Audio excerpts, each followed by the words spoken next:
बिस्मिल्लाहिर्रहमानिर्रहीम। बिस्मिल्लाहिर्रहमानिर्रहीम। आसमान, आसमान, ये तुम्हें ये तुम्हें बताया जा चुका है बताया जा चुका है कि कि अल्लाह ताला अल्लाह ताला जल्ला शानुहु ने जल्ला शानुहु ने 7 आसमान 7 आसमान पैदा फरमाए पैदा फरमाए पैदा फरमाए हैं। पैदा फरमाए हैं। अब अब कुछ कुछ उनकी बनावट उनकी बनावट का हाल सुनो। का हाल सुनो। जिस आसमान को जिस आसमान को तुम तुम रोजाना रोजाना अपनी अपनी आँखों से आँखों से मुशाहदा करते मुशाहदा रहते हो, रहते हो, वो वो पहला आसमान है। पहला आसमान है और और दूसरा आसमान दूसरा आसमान उसके ऊपर है। उसके ऊपर है। इसको बढ़ा दो थोड़ा।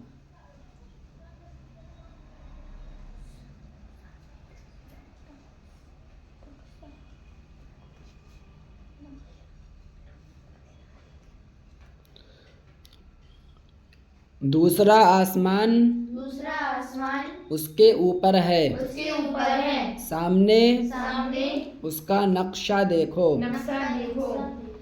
उसमें उसमें एक नुक्ता एक नुक्ता और 7 दायरे हैं। और 7 दायरे हैं। नुक्ता को नुक्ता को जमीन फर्ज करो जमीन फर्ज करो और दायरों को और दायरों को आसमान समझो। आसमान समझो। सबसे छोटा सबसे छोटा दायरा दायरा पहला आसमान है पहला आसमान है और सबसे बड़ा और सबसे बड़ा दायरा दायरा 7वां आसमान है। 7वां आसमान है।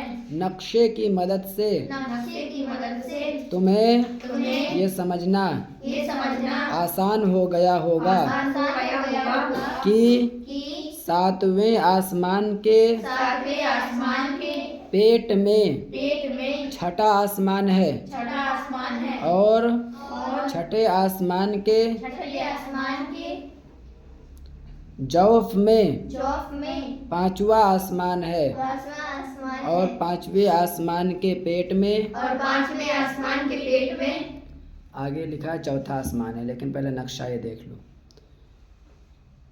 ये देखो नक्शा, ये जो गोल दायरा है, ये गोल दायरा, इसको ज़मीन फ़र्ज़ किया है। ज़मीन, और उसके बाद ये ज़मीन के बाद ये पहला दायरा है, तो ये पहला आसमान है। उसके बाद दूसरा दायरा, तो दूसरा आसमान, फिर तीसरा दायरा, तीसरा आसमान, चौथा दायरा, चौथा आसमान, फिर 5वां, फिर छठा, फिर 7वां। 7 आसमान है इसी तरीक़े से। और 7 के बीच में ज़मीन है, यानी 7वें आसमान के पेट में छठा आसमान, छठे आसमान के पेट में 5वां, फिर 5वें के पेट में यानी बीच में चौथा, फिर चौथे के बीच में तीसरा, तीसरे के बीच में दूसरा, फिर पहला, फिर ज़मीन, यानी ज़मीन सबसे बीच में है।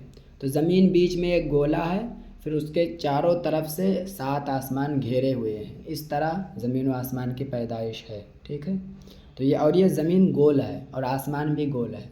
तो ये पूरा, इससे पहले के सबक में बताया ना कि ज़मीन गोल है और आसमान गोल है, और तुम दूर तक नज़र किसी बड़े मैदान में दूर नज़र मारो तो तुम्हें लगेगा कि आसमान और ज़मीन का दायरा मिला हुआ है, लेकिन कहीं नहीं मिला है।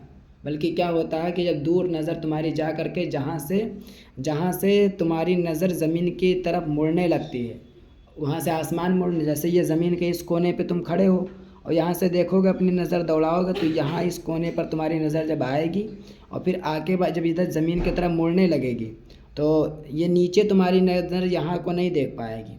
फिर क्या होगा कि ये इस हिसाब से इस आसमान पर पड़ेगी, तो आसमान भी नीचे की तरफ मुड़ा होगा, तो ये तुम्हें मुड़ा हुआ दिखाई देगा, और फिर वो मिला हुआ दिखाई देगा, ये और ये मिला हुआ दिखाई देगा। तो ये मिलने की वजह, इसलिए क्या है, आसमान और ज़मीन दोनों गोल हैं।